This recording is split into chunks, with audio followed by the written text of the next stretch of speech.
Thank you so much for making time to come, and I hope you guys will be able to report well back to your bosses and that they will take great interest on this matter, because this matters not only in South Korea, obviously, but also for the U.S.-RK alliance and for our nation here in the U.S. as well. So without further delay, let's get started, and we will hand it off to Ambassador Morris Tan. Let's give him a big round of applause.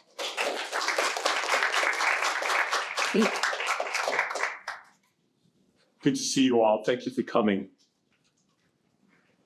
I want to lay a little bit of foundation before we show you a couple of introductory videos.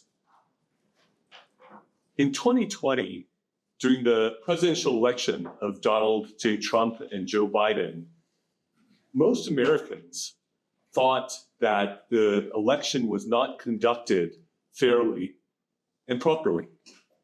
And recently, Kash Patel released a report in which he was indicating that there were plane loads of non-US citizens coming with fake IDs from places like Hong Kong and South Korea and Great Britain, and coming to vote in an election that they had no business voting in.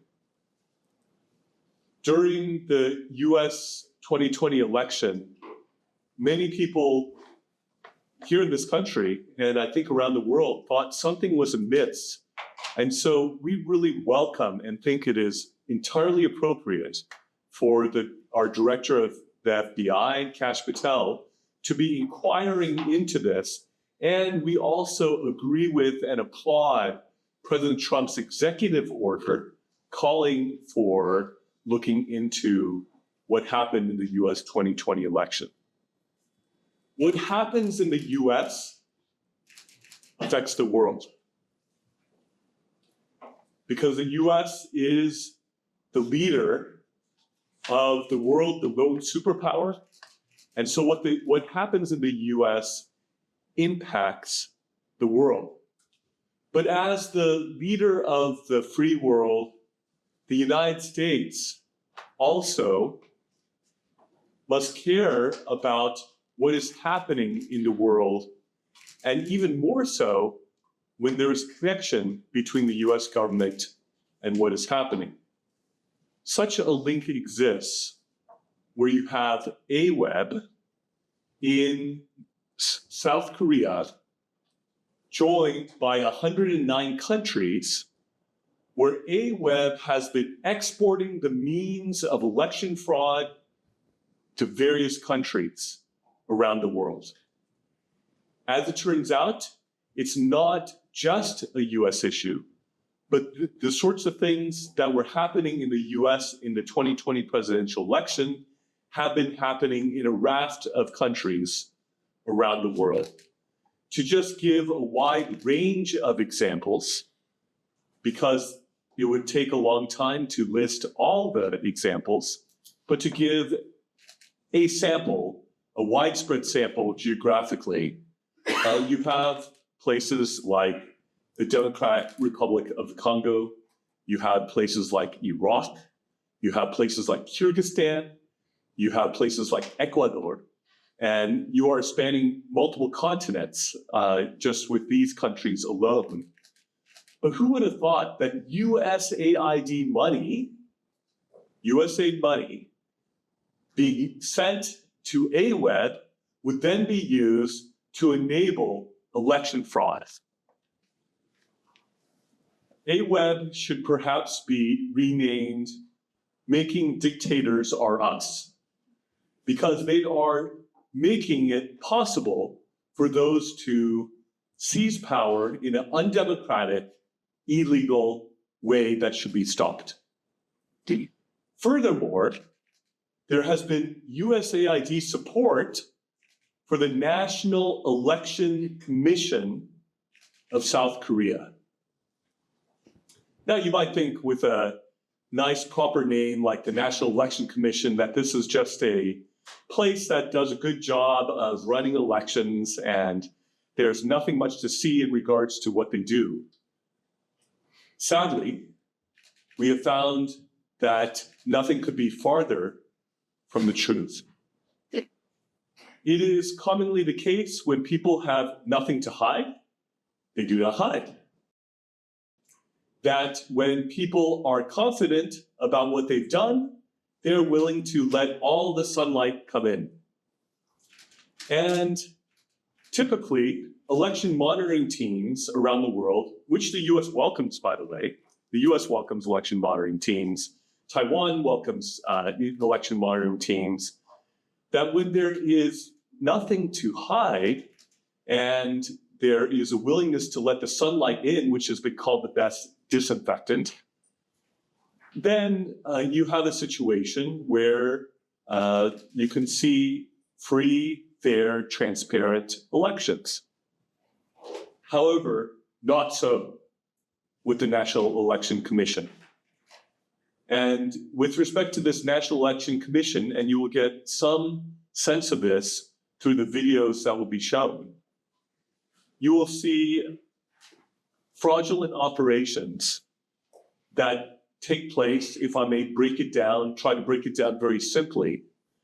You have electronic fraud that happens algorithmically, and then you have an attempt to make the paper ballots catch up to the manipulated electronic voting. If I were to break it down and summarize it very simply and in a very straightforward way, that is in essence how it happens.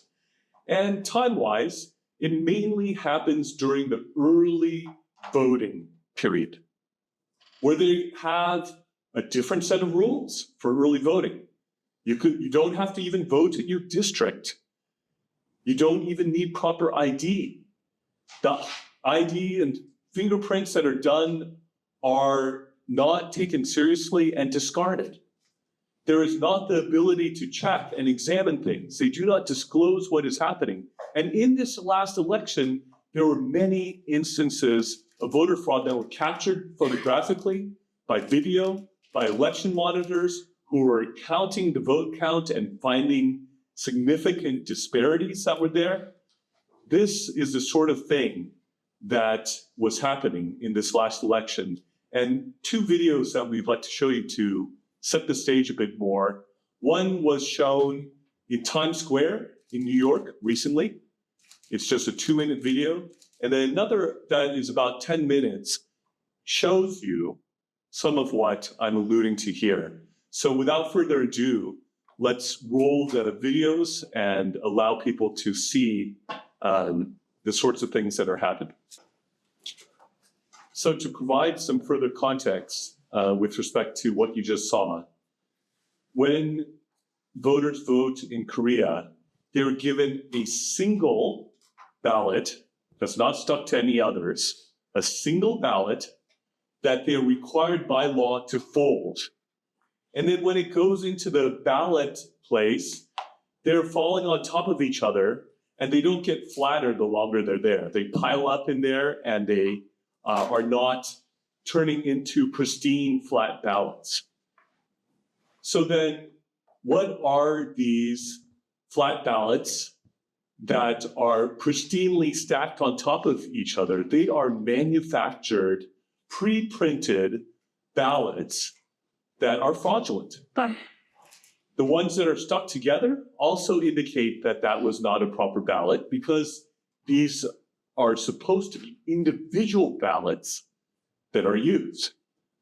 Now, the NEC, I think were so embarrassed by this that they took it down, but at one point they were trying to defend the pristine flat ballots by saying this is special paper that magically, after it's folded, springs back into place, is what they said. Well, this became so manifestly absurd that they took it down from their own site as an explanation, because have you ever seen such paper? Have you ever heard of such paper? Has anyone ever invented such paper? If so, we would expect that that person should have a patent and a good deal of money from the patent, but no such patent exists. And this is not magical paper that springs back into place and is suddenly flat and pristine. But, really the paper ballots are really trying to mask the electronic cheating that is happening. That's really the heart of it. If they were confident about what they were doing, they would open up their server and allow anyone to freely see. So many people now in Korea don't trust the election commission nor the results of the election. We believe that Kim Moon-soo won the presidential election and that Lee Jae-myung lost the presidential election, but it was fraudulently stolen. So you have a criminally fraudulent organization, National Election Commission, aiding and abetting the cheating that happened to fraudulently put Lee Jae-myung into office. And we also, if you look at the broader context, you have long-time interference by the Chinese Communist Party and the North Korean cyber army. And these are cyber attacks to engage in this sort of electronic cheating because they want to turn South Korea. Well, something that's very important that I want to point out, what does this have to do with the United States? Not only is China trying to displace the United States as the world's lone superpower, but they want to make it so that South Korea would not come to the aid of Taiwan if they attack. And they want to make it easier for North Korea to be able to take over South Korea by force. There is a mutual defense treaty between the US and South Korea. This is a treaty where in Article 3, the Secretary of Defense and the Secretary of State of the United States, together with the Minister of Defense and the Foreign Minister of South Korea, agreed that Article 3 of the Mutual Defense Treaty requires mutual cooperation and mutual response when there is a cyber attack that happens. So it includes cyber attacks. That is significant because by law then, the United States must work with South Korea to come to its aid with respect to the cyber attacks that have happened in South Korea. This is very important because according to the US Constitution, the supremacy clause of the Constitution makes the supreme law of the land the US Constitution, US statutes, federal statutes, and treaties. This is a treaty. Therefore, the US is legally bound to come to South Korea's aid and work together to turn back these cyber attacks. This is a critical point that the US has this treaty obligation. And with that, I want to pass it on to my colleagues. First, Colonel John Mills, who was the Director of Cyber Policy in the US Pentagon. And he has been on multiple election monitoring teams. Colonel Mills will have some very important things to share with you. We're dealing with an international election cartel that is essentially, this is not just affecting South Korea, it's affecting America, it's facing all countries around the world. And I've been involved in elections back in the 90s in Bosnia. It was much simpler. In 2006 in Iraq, and again, much simpler, but it began to be affected by the U.S. Helping Americans Vote Act from 2002. Apparently, Americans were unable to vote before 2002, so we had to have a piece of legislation called the Helping Americans Vote Act. From that point onward, everything went downhill, and it's affected worldwide, the worldwide vote. But also I got I've been a court-appointed election officer and given testimony in federal cases, election cases. But in dirty counties in Virginia, I've been appointed as an election officer because of dirty counties in Virginia. But the model is really Taiwan. And I covered the January 2024 election in Taiwan. That is the model for a fair and clean election. Day up, one day, paper ballots, must show ID. Everything is hand counted in front of everybody. and nothing enters any kind of electronic network until above the county level. Taiwan has 22 counties. So once it gets above the county level, that's when it gets into the computer networks. But everybody knows the count by that time. There's no debate. It's been publicly counted. Everybody knows what it is. What is going on when elections are overly complex, like South Korea, like America, that is a red flag for fraud. And I always just point to the Carter Center for Democracy, which used to be the gold standard for elections and election conduct. They seem to be uninterested when it doesn't go to a certain direction. But that is overly complex. There's no reason for this complex IT. No reason. It's dangerous. It's dangerous. I just point to Kill Chain. What happened right before the 2020 election? The movie Kill Chain, where a lot of leading Democrats said election machines are dangerous to the foundation of the United States. Interesting. Okay.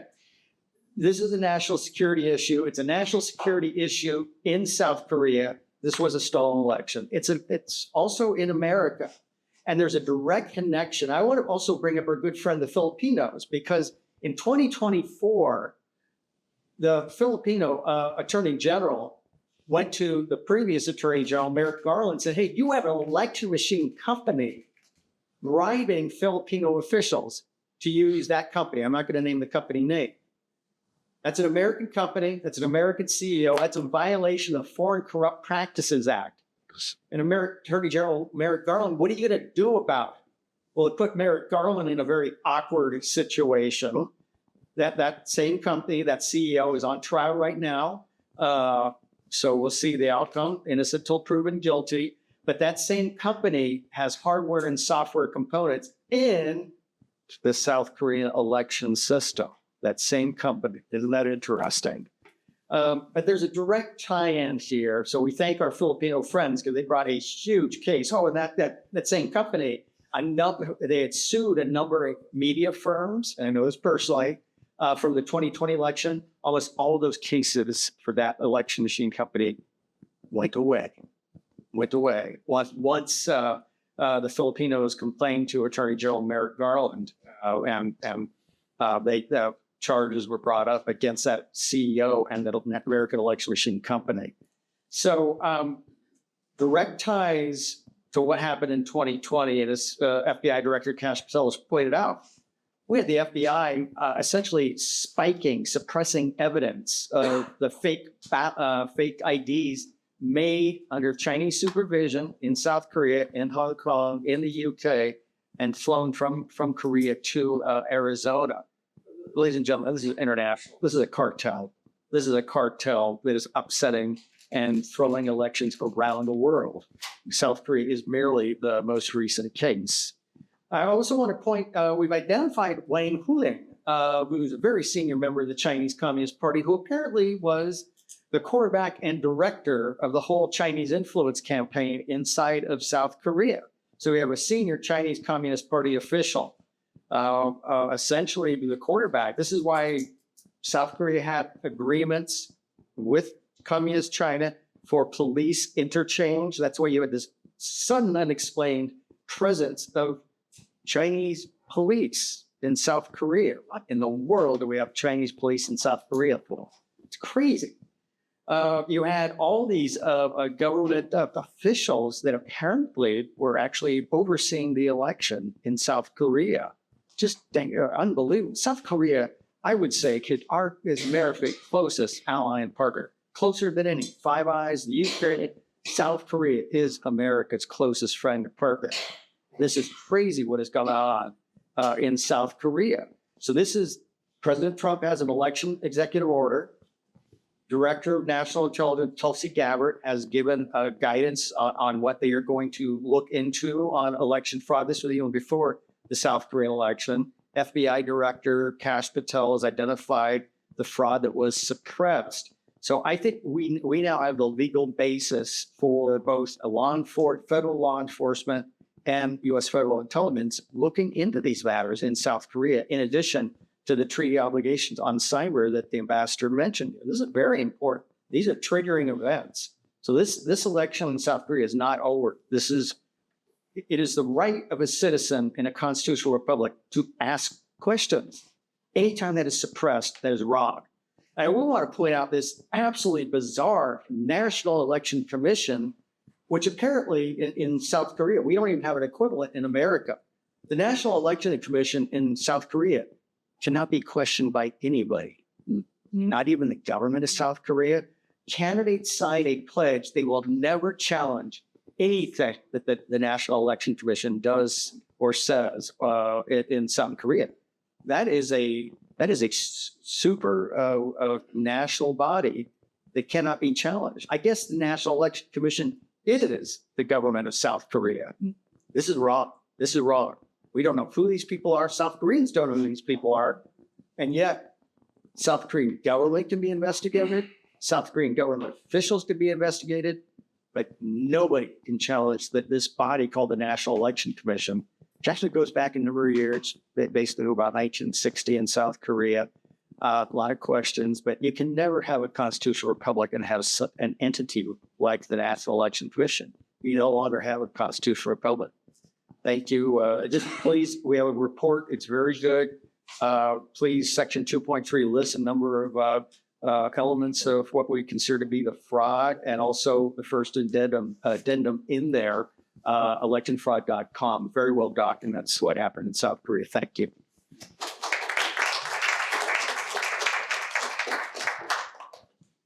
Thank you, Colonel Mills. Next, we'll have Dr. Brad Thayer, who has his PhD from the University of Chicago with fellowships at Harvard and at Oxford as well. A very exquisite scholar, if I may say so, and one who I think can also speak well into this issue, especially transparency. Thank you very much indeed, Ambassador Tan. It's a great pleasure to be here and to join my esteemed colleagues today. My focus is going to be on the lack of transparency in the election that we had in South Korea on June 3rd, with early voting on May 29th and May 30th, the week before. In every democracy, the social contract is made between citizens and government, and that depends upon open, honest, and transparent elections. It's essential for stable democratic government, and as Ambassador Tan mentioned, this is a problem in many democratic states, including the United States, but was particularly acute in South Korea on June 3rd and its aftermath. And this is particularly essential for key allies of the United States, like South Korea. Last week was the 75th anniversary of the commencement of the Korean War. That was a war in which over 1 million Koreans, South Koreans, military and civilian, were killed and wounded, in a war in which over 130,000 Americans were either killed or wounded. So at this time of solemn reflection of the sacrifices made by the South Korean and by the American people, it's important to consider the event of the South Korean election, to consider the Chinese Communist Party's actions and interference in that election, and the behavior of the South Korean National Election Commission. As my colleague, Colonel John Mills, just mentioned, the NAC is not transparent. Its problems are profound, and its behavior de facto breaks the social contract between the people of South Korea and their government. The NAC is not transparent in any respect, nor is it accountable to the South Korean government. It will not permit audits of their servers. It will not permit auditing of their software, of its processes, and of its computer equipment. In early voting, as mentioned in the scene in the video, and it will be discussed in a moment by our South Korean colleagues, in early voting, there were many irregularities. My colleagues have mentioned some of them, and again, my South Korean colleagues will also address these. But in early voting, as well as the voting on June 3rd, there was evidence of double voting, evidence of proxy voting. There were abnormal ballot papers, as the video showed in some detail. There was mismanagement of ballot boxes. There were irregularities in the vote counting process. And there were anomalies in overseas voting as well. It's a long list, essentially of major problems in this election. The gross irregularities in voting and in early voting on election day by themselves compel us to acknowledge that the election was a fraudulent one. An investigative agency must investigate the NEC, their servers, their computer equipment, and their processes. And I have to say that this is a pattern of behavior, bad behavior by the NEC, which is witnessed, of course, previously in 2020, in 2022, and 2024, and earlier South Korean elections. So, in conclusion, transparency is essential for legitimate democratic government and for the social contract that exists between all citizens of a democratic state and their government. And so it's very important for an investigative body to examine these issues and for the NEC and for the South Korean government to provide full cooperation to address this issue. Pillar, of course, of democracy is that we must be confident of one person and one vote in any election. And the custody of that vote, of course, is going to be executed and sustained with fidelity and with the understanding that that will be a transparent process from beginning to end. The South Korean election on June 3rd fails in every account with respect to fundamental tenets of democratic vote and democratic processes. And therefore, we call in the report, again, as my colleagues have mentioned, the election was an illegitimate one. Thank you very much indeed for your attention. We'll continue on with Colonel Grant Muisham, attorney and author. He has edited multiple volumes regarding Korean election fraud and has been on this issue for half a decade. He also wrote a book that is educating many of us called When China Attacks as well. I would commend that too. But Colonel and attorney and author Grant Muisham has some valuable insights for us as well. Thank you, Morris. I appreciate that. I'll just get going right away. This team looked into the 2025 elections in South Korea. I actually got my start in 2020, looking into the National Assembly elections there. And it looked into the 2022 presidential election, 2024 National Assembly elections, and this most recent one. And when I first went in 2020, I didn't expect to find anything. I just wanted a trip to South Korea. I'm half joking. He's like, I didn't think there'd be anything. Those elections turn out in ways you often don't expect, but in very short order, I realized that something was wrong. And it was probably the biggest surprise of my professional life, short of the Washington football team never winning a Super Bowl 35 years. Really, the biggest surprise to see how much corruption there was in the South Korean election, and I have never changed my mind since then. You have evidence all over the place. You have documentary evidence, you have video evidence, you have physical evidence in the machines. You have eyewitness testimony. It's available to be examined. You have scientific evidence as well. One example, it's been alleged and that the statistical outcomes of the South Korean elections demonstrate illegality.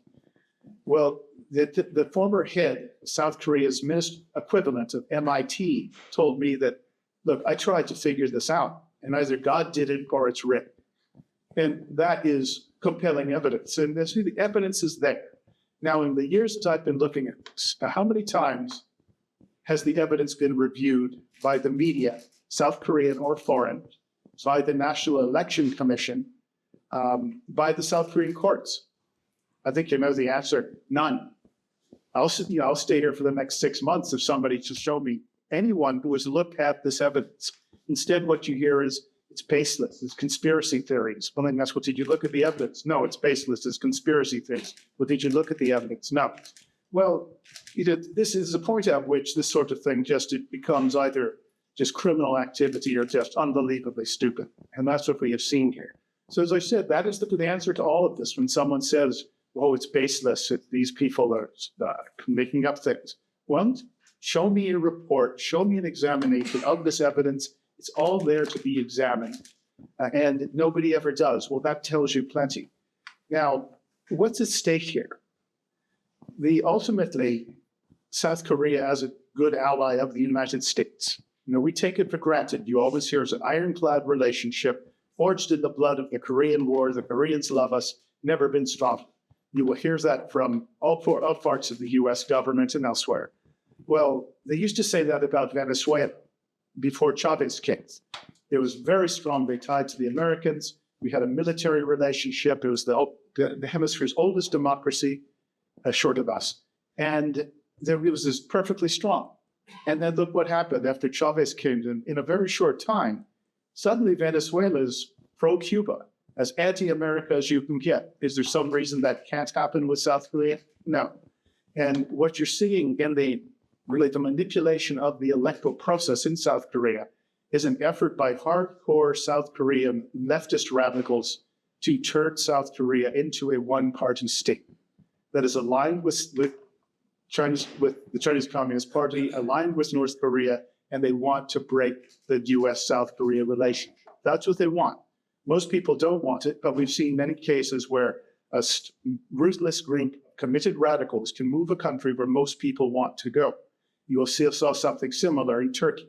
Specifics vary, but Turkey is not what it was 30 years ago or 20 years ago, and you wonder if it's even an ally. And that is what's at stake. Yeah, what all you would hear is ironclad relationship, never been stronger. But I wouldn't bet on that. And the elections are just one tool that the leftists are using in order to take over control and move South Korea away from consensual government, away from democracy. Because they have taken over now the presidency, the National Assembly, they have an overwhelming control gotten by electoral fraud. They have the labor unions, academia, the media has been emasculated. They wouldn't even think of looking into this. The court system they've never examined any of the electoral fraud because they're afraid. You have as well big business. They're threatening, they're trying to get their claws into that. The South Korean military has even been put on notice. The last piece of the puzzle was the presidency. And the evidence speaks for itself. And as I said, this was a huge surprise to me to find out what was going on with South Korean elections. And I think we do need to take this very seriously. Now, what can your members do, the representatives? Well, one, you can help them, just tell them something's going on. And you can write letters, speak up, hold hearings. And often some interest from the United States makes a huge, it has a huge sort of benefit for the people who are trying to defend freedom in South Korea. So the first thing you got to do is remember that thing that I just said. When someone tells you all of this is conspiracy theories, well, show me the review of the evidence that's been done. It doesn't exist. So thank you very much for coming. And I really can't overstate just how serious this is. So it was a huge surprise to me. But it was, it almost, if I wasn't an adult, I'd probably cry to see what's happened to South Korea. Thank you. We're honored to have from South Korea former Assemblyman Min, who was also the news anchor for the biggest Korean media outlet, KBS, for over 20 years. He is intelligent, talented, brave. He was the first to really step up and step out in regards to what is going on in regards to election fraud in South Korea, and he experienced it himself. And so we are glad to welcome Assemblyman Min to come and share with us. Thank you, Ambassador Tae, for a kind introduction. Good afternoon. My name is Kyung-wook Min. I was one of the very first people to say loud and clear that South Korea's 2020 general election was rigged. I worked for 23 years at KBS, Korea's largest broadcaster. 3 of those years I spent right here in Washington as a foreign correspondent. As a trained reporter, I saw what others missed. statistical evidence that was too clear to ignore. That evidence turned me into a fighter. For 5 years, I've led a movement traveling between Korea and the US to expose the truth and defend democracy. In 2020, I was a candidate for the 21st Korean general election. I wasn't just any candidate. I had served as a presidential spokesperson, a member of parliament, and the anchor of Korea's primetime news. I was confident I would win, but I lost. Why? Because the early vote and the election day vote didn't match. They violated the law of large numbers, a basic rule in statistics that ensures predictable results in big samples. These patterns didn't stop in 2020. They continued into the most recent presidential election. The numbers do not lie. What surprises me the most is how little outrage we've seen from the Korean people. A people known for intelligence, talent, and courage. Have we grown numb?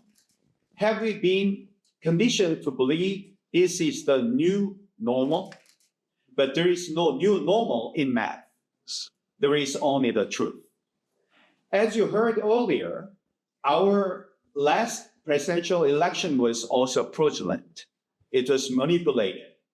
Just like President Trump's victory was stolen 4 years ago, so was ours. And just like Americans fought to take it back, we are fighting too. But there's one key difference. In Korea, the rightful winner, Mr. Kim Won-soo, conceded far too quickly. He gave up even before the counting was done. Maybe he couldn't believe it had been stolen. I've paid a heavy price for speaking up. The political left sued me. The media mocked me, called me crazy, called me a conspiracy theorist. Even fellow conservatives began to avoid me. Lifelong friends turned their backs. Only my family stayed with me, and they suffered for it too. Mr. Kim Won-soo saw what I went through. Maybe that's why he hesitates to join us, and I understand that. But I still urge him, reconsider. Election fraud is a crime. It destroys democracy. Accepting it encourages more of it. This is not just for just your fight, Mr. Kim. It's the people's fight. It's about every citizen's right to vote. So please, withdraw your concession and join us. In 2020, I flew to Washington to speak the truth. At that time, I stood alone.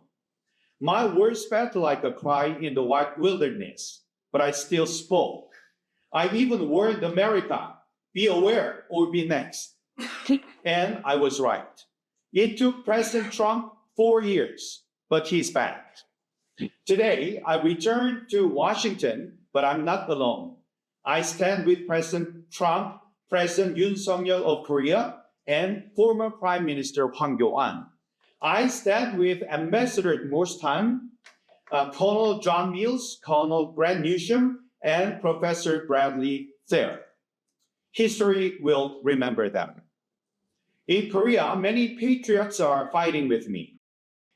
Their courage brought us here, and I'm especially moved by the young people in their 20s and 30s who are now standing up. They give me hope. But we must not forget those we lost. Over the last 5 years, 5 great souls gave their lives in this fight. Kim Il-do, Kim Kwang-chan, Kim Jae-hong, Pastor Kim Tae-won, and Elder Kwon Tae-fun. 2 died from illness while leading the movement. 1 died in a suspicious car crash. 2 set themselves on fire after exposing the truth. Let us never forget them. We are here because of them. Now, I speak directly to President Trump. America has spent hundreds of billions of dollars in Ukraine. But is Korea less important? Do we need bullets and bombs to recognize that a war is happening? China has taken control of Korea's government without firing a single shot. Can't we see this? President Lee Jae-myung didn't win by chance. This was a long strategy by the global communist movement. And now, as a puppet of Beijing, he will sell out Korean sovereignty. 4 days ago, on June 25th, was the 75th anniversary of the Korean War. 36,000 Americans died to protect Korea's freedom. That freedom is now slipping away. President Trump, you know what election fraud looks like. Now it's happening to your allies. Please act and act soon. And to Congress, don't see this as just a Korean problem. This is a global crisis. Hold hearings. Investigate the Chinese influence that threatens both of our nations. 5 years ago, I received a calling from God to expose this fraud. That calling sent me into this long, hard fight, and I've never turned back. Under God's providence, may every effort to uncover the truth be blessed. Thank you very much.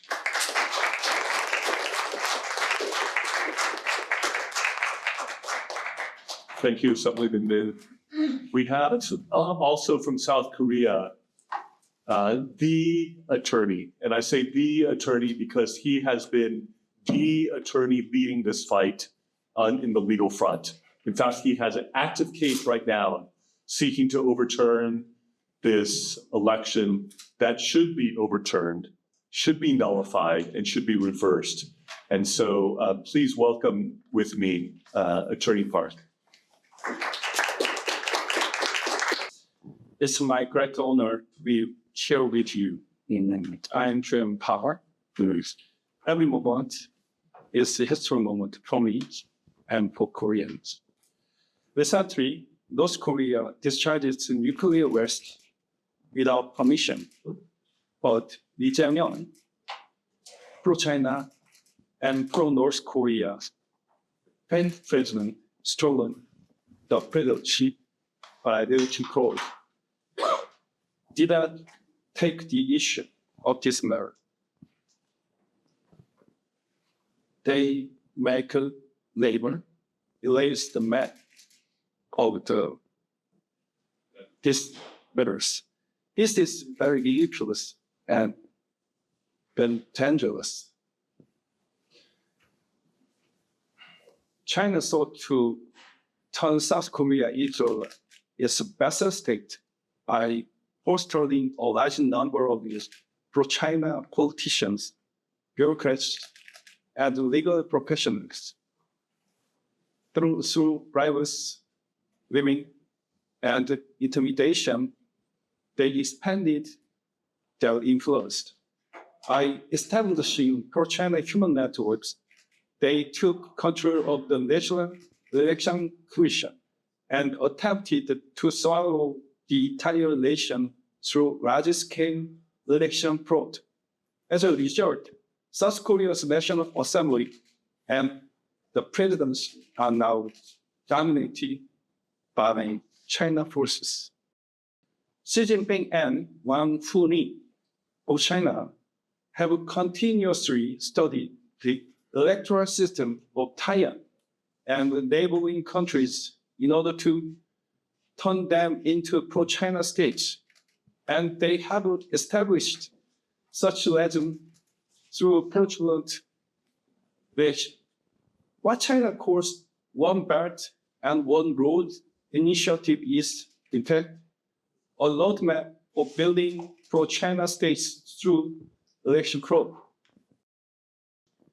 In the case of South Korea, the NEC's electoral system password was 12345, which is the customer service number for China Civil Service call center.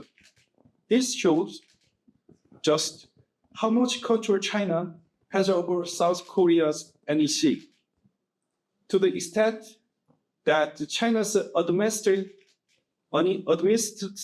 system number was used as the NEC's password. South Korea's last telecom company, SKT, was hacked by Chinese hackers, resulting in the personal information of 27 million people, over half of South Korea's population, being handed over to China. This data has been used to force IDs and hack the electoral system, helping to establish pro-China measures. The NEC posted a 10-episode documentary series titled Democracy and Leadership.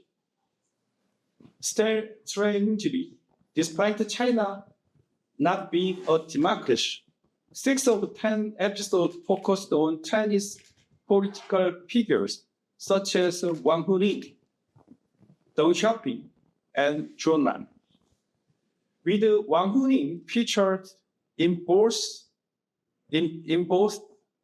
the first and second episode, even though he's not popular. This indirectly shows Wang Huning's central role. Not only Australia and New Zealand, but also in Pacific Island, like Western Samoa and Papua New Guinea, the election fraud is occurring and pro-China states are being established. China's Foreign Minister Wang Yi has even toured these Pacific Island nations, maybe aiming to strike at the level of the U.S. seventh fleet in preparation for a potential U.S.-China conflict. The election fraud is not just a problem of South Korea. It's also an issue for the United States and the entire world. If we do not work together to eliminate it, creeping communism may one day threaten nations and endanger the entire world. Let the United States join South Korea in eradicating election fraud. South Korea could serve as an excellent testing ground, test bed for eradicating fraudulent elections. I understand that the United States also poses difficulty in figuring out how to tackle election fraud. Supporting efforts to eliminate fraudulent election process in South Korea, drive out pro-China elements, and distance the nation from China's interference would be of significant help. More than 80% of South Koreans dislike China, and over 90% favor the United States. Let us work together to further strengthen the South Korea-US alliance and the international coalition for freedom democracy. God bless Korea and the United States. Bye. Thank you.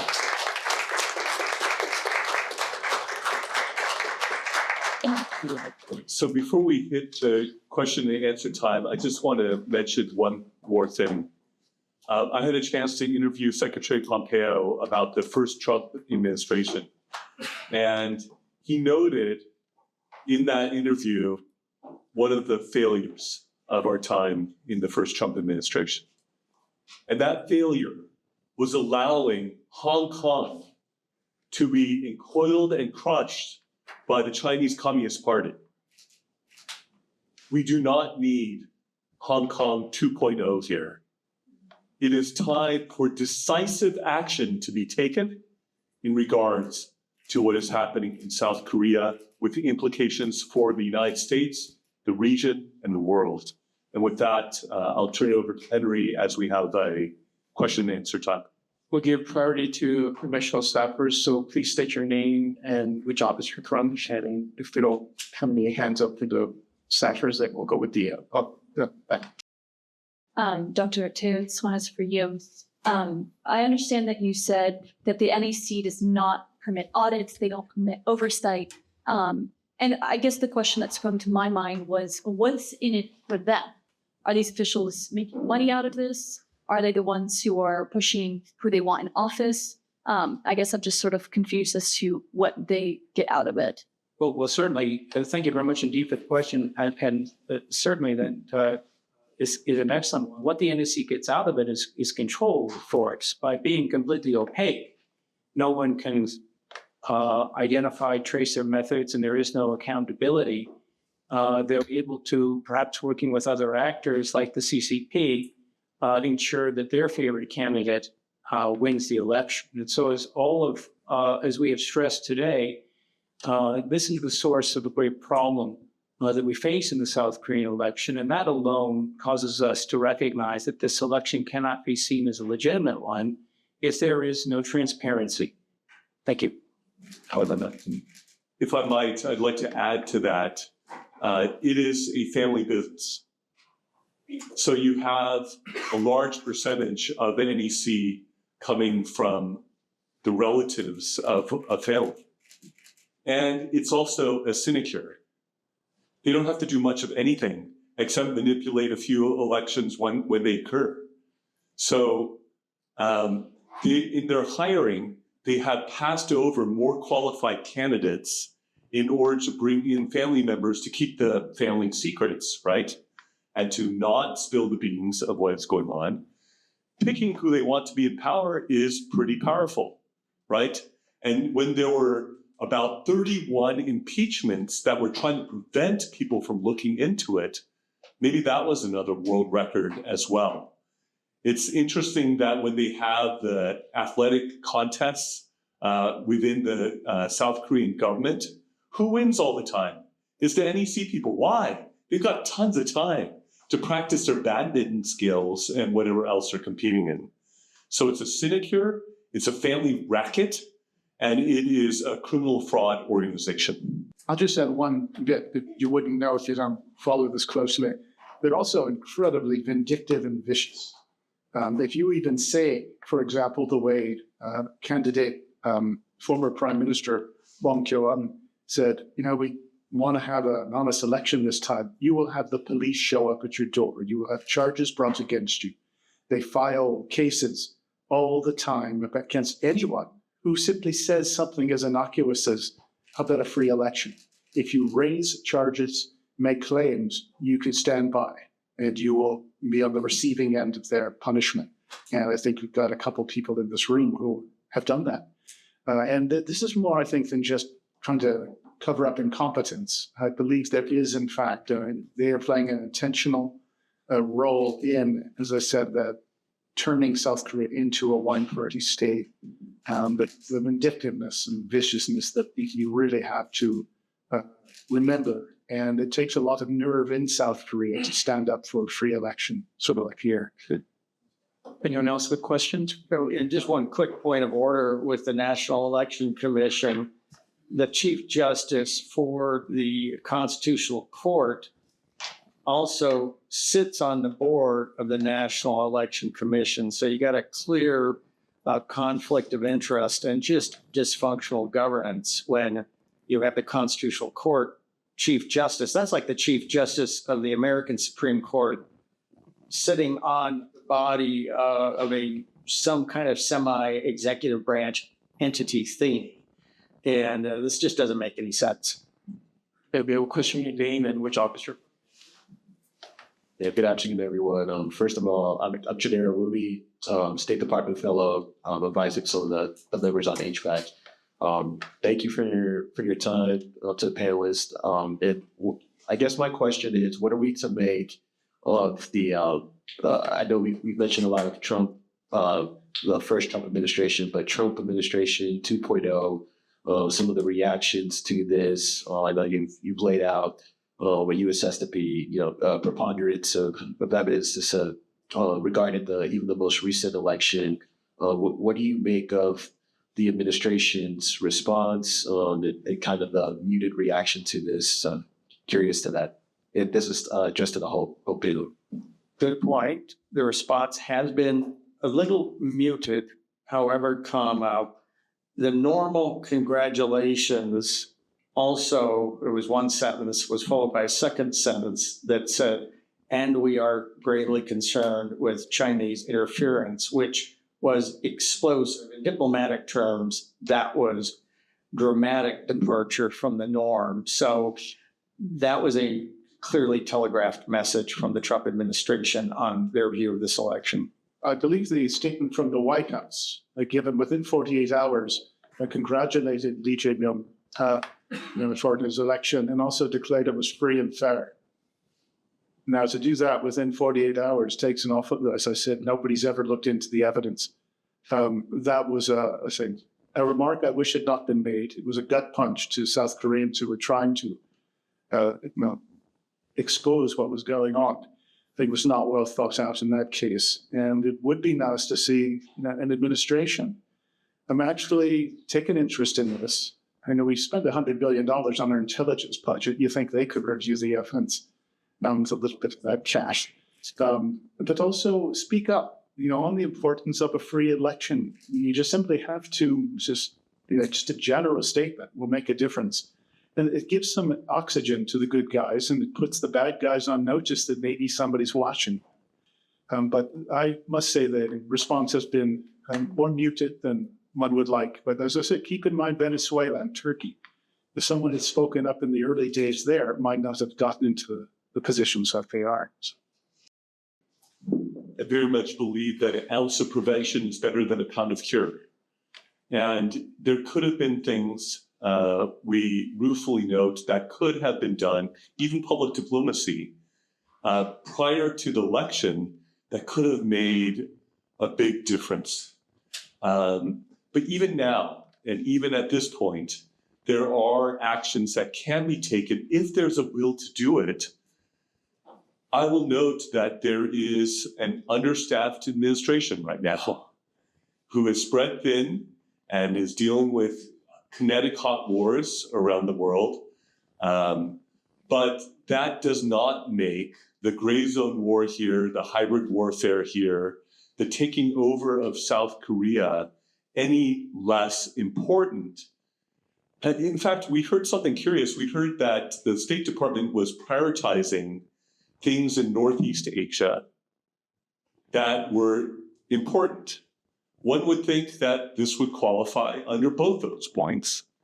And we would strongly urge Congress, strongly urge the executive branch to take some decisive actions before it is too late.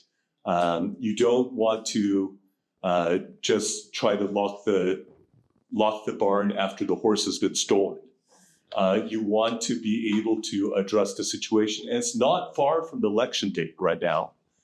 And so can we step in and can we decisively take actions that demonstrate our treaty commitment fulfillment, because you have triggering events here of cyber attacks that require, let me underscore that, require response by the United States of America to address it. I would just add, there's also a congressional response as well that might be useful. If USAID did give money to AWEB and to the NEC, then Chairman Comer, for example, has grounds to investigate along those lines. So the administration's response, of course, but there's a congressional response too, which I think might be very helpful. My name is Annabeth. Thank you so much for speaking today. The 2020 U.S. election was brought up several times in this presentation, and I know there was a lot of different perspectives and opinions on what happened in the election from both sides of the aisle, both then and now. So I was just wondering, what's the general public's opinion or perspective in South Korea on this past election? 처음에는 다 음모론이라고 이제 생각을 했고요. 그것이 이제 왜 그러냐면 지금 이 시대에 무슨 부정선거가 있을 수 있느냐. 부정선거는 60년 전에 있었던 막걸리를 사주고 고무신을 사주고 표를 사는 그런 매표 행위로 생각을 했기 때문에 사람들이 이제 듣질 않았습니다.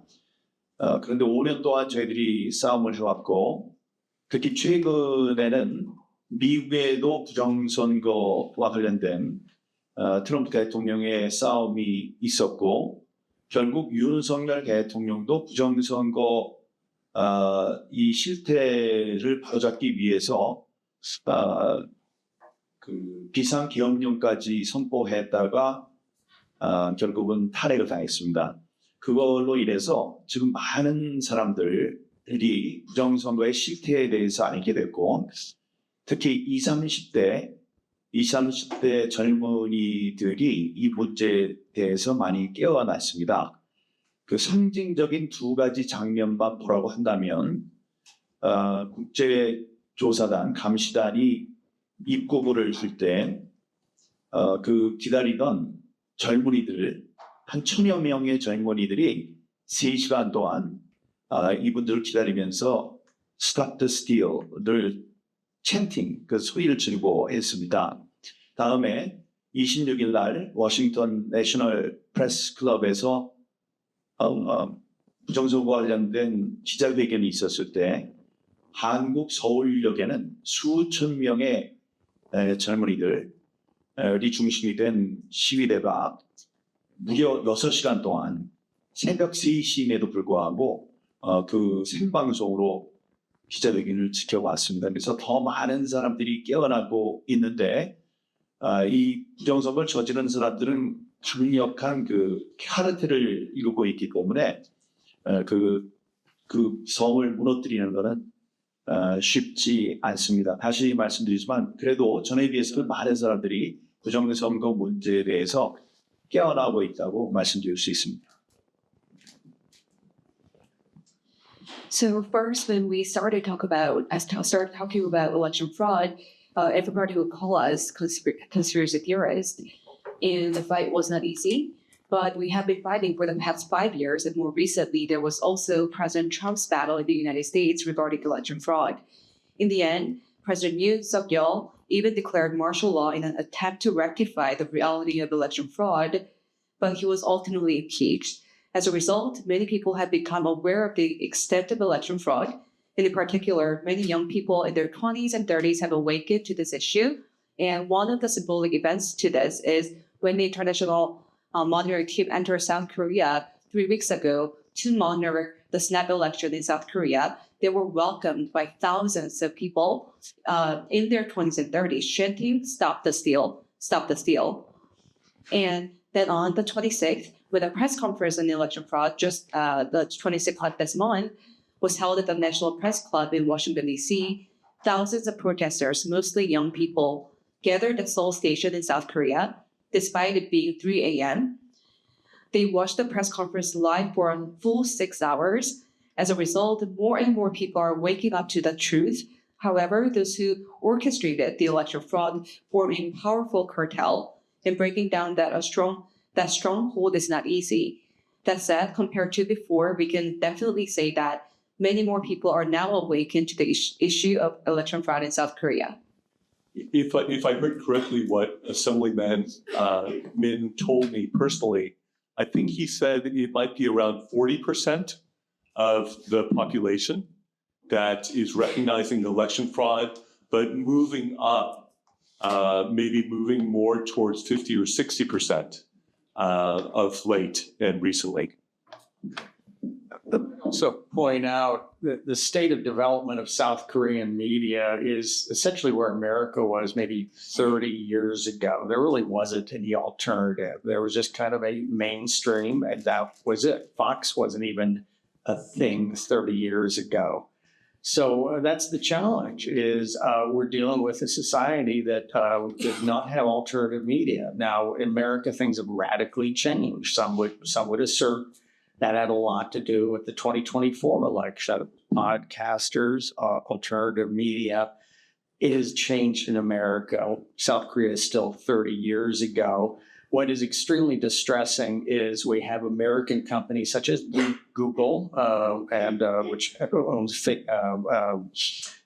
YouTube, and we also have X, unfortunately, that appears to be silencing and censoring social media inside of South Korea. I've actually contacted X, the X office of South Korea, to get their comment on this. They've not responded yet. I'll move on to the American office and the front office of X, but also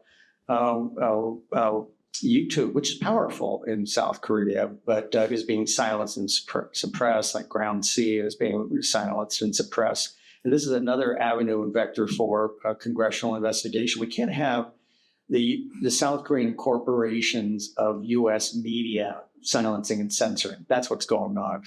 그 한국의 그 부정선거에 대해서 말한 사람이 대통령, 국무총리, 그리고 국방부 장관, 국정원장 이런 권위 있는 사람들이 모두 부정선거를 얘기를 하고 있습니다. 그런데 이 부정선거 카르텔은 이 확산되는 것을 막고 있습니다. 그들의 전략은 무관심 전략입니다. 그래서 6월 26일 날 워싱턴 내셔널 클럽에서 기자회견이 있었음에도 불구하고 한국의 주요 언론은 다루지 않았고 철저히 이를 은폐하려고 하고 있습니다. 그러나 진실의 힘은 크고 진실이 점점 더 확산될 것이라고 저는 확신을 하고 있고, 이렇게 미국과 함께 그리고 미국이 도와준다면 이 진실 확장력을 막을 수 없다고 생각을 하고, 아마 이제 진실이 페이크 프레젠트를 나가라 할 수 있을 거라고 생각을 합니다. Regarding the election fraud in South Korea, many high-ranking officials, including the president, the prime minister, the minister of national defense, the director of the National Intelligence Service, are all aware of the fraudulent election. However, the election fraud cartel is actively working to prevent this issue from spreading. Their main strategy is one of indifference. So even though there was a press conference at the National Press Club in Washington, D.C. on June 26th, it was not covered by the mainstream media in South Korea, but I believe the truth is powerful. Truth has so much power. And if the U.S. is willing to help, we can make history. One of the things that I have become more convinced of the more I've traveled around the world is most of the world wants more of America. Let me say that simple statement again, but it's very important. Most of the world wants more of America. And let me tell you, South Korea wants a ton more of America. You should have heard the passion and the energy and also the desperation and the fear of how people in South Korea want the U.S. to step in, want the U.S. to be involved.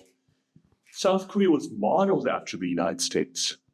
It is the linchpin ally of the United States there in that region, arguably in the world. And so for the U.S. to be inert, for the U.S. to be uninvolved, for the U.S. to not really actively step in here would be a terrible tragedy to allow our close ally, Korea, to fall into hands that we should not want it to fall into. The persecution is already happening in the current administration and is even extended to U.S. citizens, that U.S. citizens who are sharing Bibles and basic necessities, food and other things like that to North Korea were arrested by this administration. But you also have lawfare being conducted against former Prime Minister Hwang. You have a church, a large church, Pastor Sun, whose office in his church in South Korea was raided. This was the first time in South Korean history that any such thing has happened. People are being brought for interrogation to police stations. There is an attempt to intimidate and silence and squash not only those who are calling for election integrity, but also just people who are trying to exercise their basic constitutional rights that should be upheld in a constitutional democracy. And this is a time where either history could be made in turning that whole region around, because there are vulnerabilities in China and with the Chinese Communist Party right now. There are vulnerabilities in regards to North Korea right now. And in the midst of this crisis, there could be a turning of this whole region that could make history. Or we can sit back and talk to our grandchildren in the future about how the US lost this region and lost the great power struggle with the CCP and failed with our closest allies, South Korea, in this critical region that has implications for not only that region, but for the world. And so let me encourage you, the US, we have, and our government has, a lot of resources, a lot of abilities at our disposal if we are willing to utilize them. And if we remain inert, if we remain complacent, if we remain quiet, if we do not act, the stakes are very high. And I pray that we will, that many times this country has, and I pray that this country again will step in at this historic time in this critical region to turn South Korea around, to bring about a unification of the Korean Peninsula that would be aligned with the United States. The Chinese Communist Party greatly fears that. To have our ally available to be able to defend Taiwan, which there are now rehearsals for the Chinese to take over Taiwan. And rather than regret later, now is the time to act. Now is the time to step up. And I would encourage you to convey to your members of our Congress that we need action to deal with the situation. Thank you so much.